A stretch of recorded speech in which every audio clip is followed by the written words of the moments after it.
এই গরমে শরীর আর মন দুটোই ঠান্ডা রাখতে চাইলে আজকের রেসিপিটা একদম পারফেক্ট। মুগ ডাল আর সাথে লাউ, এই কম্বিনেশন শুধু সুস্বাদুই নয় বরং স্বাস্থ্যকরও। চলো তাহলে শুরু করা যাক আজকের সহজ আর উপকারী রান্না, ভাজা মুগ ডাল লাউ দিয়ে। তার জন্য আমি একটা মিডিয়াম সাইজের লাউকে এইভাবে ডুমো ডুমো করে কেটে রেখেছি। এই রেসিপিটার প্রধান দুই উপাদান মুগ ডাল আর লাউ। মুগ ডাল হজমে হেল্প করে, প্রোটিনে ভরপুর আর শরীরকে ডিটক্স করে। আর গরমে লাউ তো একেবারে রত্ন। মুগ ডাল তবে রান্না করার আগে আমি কিন্তু একদমই ধুয়ে নিইনি। প্রথমেই এক বাটি বা 1 কাপ মুগ ডাল আমি শুকনো খোলায় ভালো করে নেড়ে নিচ্ছি। এতে করে যাদের হজমের গণ্ডগোল আছে তাদের কিন্তু এইভাবে রান্না করে খেলে হজমের অনেক সাহায্য হতে পারে। আর লাউ আমাদের শরীরকে অনেক ঠান্ডা রাখে, হাইড্রেটেড রাখে, আর ক্যালোরিও লাউতে খুবই কম। ডায়েট করা বা সুস্থ থাকতে চাইলে এই লাউয়ের রেসিপিটা ডালের সাথে হলো সেরা বন্ধু। ডালটা আমি ততক্ষণ ড্রাই রোস্ট করব যতক্ষণ না হালকা বাদামি একটা রং ধরে, আর তারপরে খুব সুন্দরভাবে ধুয়ে নেব। তো প্রথমে আমি এখানে ড্রাই রোস্ট করে তারপরে মুগ ডালটাকে ধুয়ে নেব। কেন কেন আমি ভেজে নিচ্ছি আগে, কারণ এতে ডালের যে সুগন্ধটা সেটাও কিন্তু খুব সুন্দরভাবে রান্নায় ছড়িয়ে পড়ে, আর হজম শক্তি বাড়ে, আর রান্নার পর ডালটা আলাদা একটা সুন্দর ফ্লেভার নিয়ে আসে, যেটা এই রেসিপির বিশেষত্ব। এর আগেও আমার চ্যানেলে মুগ ডালের একটা রেসিপি শেয়ার করা আছে। যে বন্ধুরা আজকে আমার চ্যানেলে নতুন বা যারা ওই ভিডিওটা দেখোনি, তারা চ্যানেলে ভিজিট করে মুগ ডালের ওই রেসিপিটা দেখে নিতে পারো।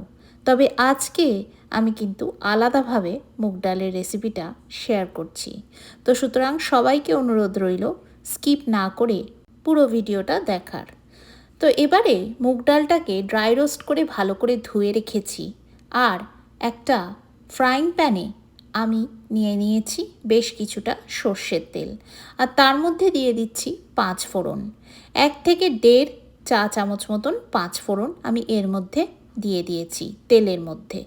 আর তারপরে কেটে রাখা লাউয়ের টুকরোগুলো আমি এই তেলের ওপরে দিয়ে দিলাম, দিয়ে খুব সুন্দরভাবে হালকা হাতে নাড়াচাড়া করে নেব। যে বা যারা আজকে আমার চ্যানেলে নতুন, তারা এই ভিডিওটা ভালো লাগলে একটা লাইক শেয়ার কমেন্ট করে দিও। আর যদি এখনও চ্যানেলটা সাবস্ক্রাইব না করে থাকো তাহলে সাবস্ক্রাইব করে পাশে থাকা বেল আইকনটা প্রেস করে দিও। আর যারা আমার পুরনো বন্ধু তাদেরকে most welcome back to my channel. আজকের ভিডিওটা ভালো লাগলে একটা লাইক দিও, আর পারলে প্রিয়জনদের সাথে শেয়ার করো, আর কমেন্ট করতে কিন্তু একদম ভুলো না। তো এবারে দেখো লাউটাকে আমি খুব সুন্দরভাবে একটু ভাজা ভাজা করে নিয়ে তার মধ্যে দিয়ে দিচ্ছি 1/2 ইঞ্চি আদা, খুব ভালোভাবে একটু টুকরো টুকরো করে কেটে। এই আদাটা তোমরা ডাইরেক্টলি তেলের ওপরেও কিন্তু অ্যাড করতে পারো, কিন্তু আমি এখানে লাউটাকে একটুখানি ভেজে নেওয়ার পরে তারপরে আদাটা দিয়ে আবার একটুখানি সুন্দরভাবে নাড়াচাড়া করে নিচ্ছি। এই গরমে শরীর ঠান্ডা রাখার জন্য এই রেসিপিটা কিন্তু একদম আদর্শ। অবশ্যই কিন্তু এই রেসিপিটা বাড়িতে একবার বানিয়ে গরম ভাতের সাথে খেয়ে দেখো, খুবই সুন্দর লাগে খেতে। তারপরে একটা চাপা দিয়ে আমি এই লাউগুলোকে একটুখানি সেদ্ধ হতে দেব। লাউয়ের নিজস্ব যে জল আছে তাইতেই কিন্তু খুব সুন্দরভাবে লাউটা খুব তাড়াতাড়ি সেদ্ধ হয়ে যাবে। আর দেখো লাউ থেকে কিন্তু জল বেরিয়েছে, আর সেটাতেই কিন্তু লাউগুলো খুব সুন্দরভাবে সেদ্ধ হয়ে যাচ্ছে। এখনও লাউগুলো অনেকটাই পরিমাণে সেদ্ধ হওয়া বাকি আছে, কিন্তু এই সময় আমি এর মধ্যে দিয়ে দেব আরও কিছু মশলা আমি এখানে খুব বেশি অবশ্যই ব্যবহার করব না, খুব কম তেল মশলা দিয়ে কিন্তু আমি এই রান্নাটা করে দেখাচ্ছি। তো প্রথমে আমি দিয়ে দিলাম এর মধ্যে 1/2 চামচ হলুদের গুঁড়ো, আর তারপরে আমি এর মধ্যে দিচ্ছি স্বাদ মতন লবণ। এই পুরো রেসিপিটিতে যতটা লবণ লাগবে ততটাই কিন্তু আমি একবারে এই সময় দিয়ে দিলাম। লাস্টে রান্নাটা নামানোর আগে একবার চেক করে নেওয়া যেতে পারে যে এখানে আরেকটু বেশি লবণ লাগলে তখন অ্যাড করে নেওয়া যেতে পারে, কিন্তু এখন আমি মোটামুটি সবটাই যতটা দরকার ততটা লবণ অ্যাড করে নিলাম। এবারে এই লাউয়ের সাথে কিন্তু একটু মিষ্টি স্বাদ না হলে ভালো লাগে না এই রেসিপিটা, সেজন্য আমি দিয়ে দিলাম টেবিল চামচের 1 চামচ গুড়। তোমরা এখানে যদি চাও তাহলে চিনিরও ব্যবহার করতে পারো, আমি একটু 1 চামচ গুড় ব্যবহার করলাম। আর তোমাদের যদি আরও বেশি মিষ্টি খেতে ভালো লাগে তাহলে তোমরা মিষ্টি এখানে আর একটু বাড়িয়ে দিতে পারো, আর যদি অ্যাভয়েড করতে চাও তাহলে সেটাও করতে পারো।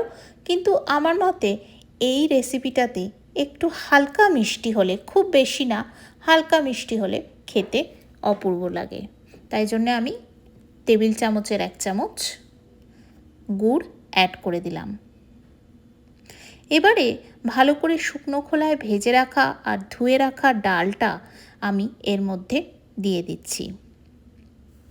লাউয়ের এই ভাজা লাউগুলোর ওপরে এই ডালটাকে অ্যাড করে আমি এবারে খুব সুন্দরভাবে 4 থেকে 5 মিনিট নাড়াচাড়া করব।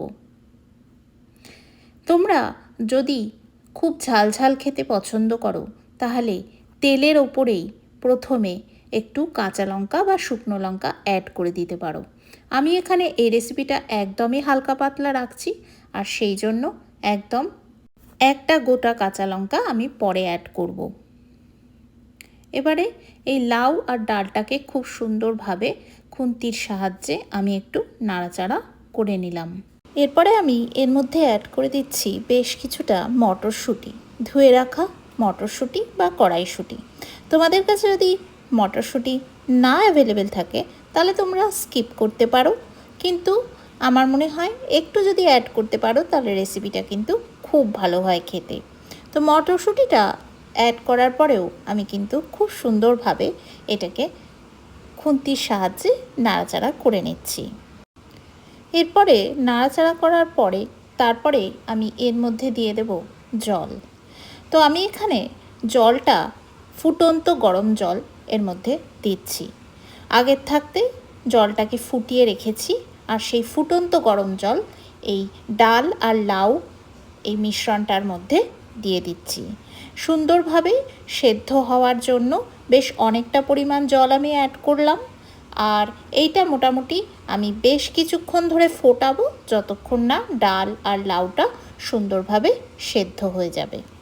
তোমরা কিন্তু চাইলে এই পুরো রেসিপিটা প্রেসার কুকারেও বানাতে পারো, কিন্তু আমি ফ্রাইং প্যানের ব্যবহার করছি। প্রেসার কুকারেও কিন্তু এই রেসিপিটা ভালোই খেতে হবে, কিন্তু আমার মতে প্রেসার কুকারে যদি আগের থাকতে লাউগুলোকে সেদ্ধ করে নাও তাহলে হয়তো অত টেস্ট হবে না যতটা আমি ভেজে যেরকমভাবে করে দেখাচ্ছি তাতে হয়। এবারে দেখো আমি একটা কাঁচা লঙ্কা, চেরা কাঁচা লঙ্কা এর মধ্যে দিয়ে দিলাম, আর খুব সুন্দরভাবে দেখো ডাল আর লাউয়ের এই মিশ্রণটা খুব সুন্দরভাবে ফুটছে। আর অল্প একটুখানি ফোটার পরেই কিন্তু সুন্দরভাবে যখন সব কিছু সেদ্ধ হয়ে যাবে, মানে ডাল লাউ সব কিছু যখন খুব সুন্দরভাবে সেদ্ধ হয়ে যাবে তখন কিন্তু আমি গ্যাসের ফ্লেমটা অফ করে দেব।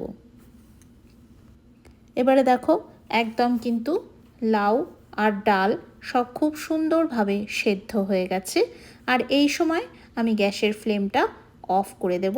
অফ করে দিয়ে একটু স্ট্যান্ডিং টাইম দিয়ে তারপরে কিন্তু সার্ভ করে দেব এই দারুণ স্বাস্থ্যকর আর শরীর ঠান্ডা রাখার লাউ দিয়ে ডালের রেসিপিটি। এইভাবে তৈরি করা ভাজা মুগ ডাল দিয়ে লাউ কিন্তু শুধু পেটই ভরাবে না, তোমার শরীরকেও রাখবে অনেক ঠান্ডা, হালকা আর এনার্জিফুল। ডায়াবেটিস হোক বা হজমের সমস্যা হোক, এই ডাল লাউ একসাথে দারুণ কাজ করে।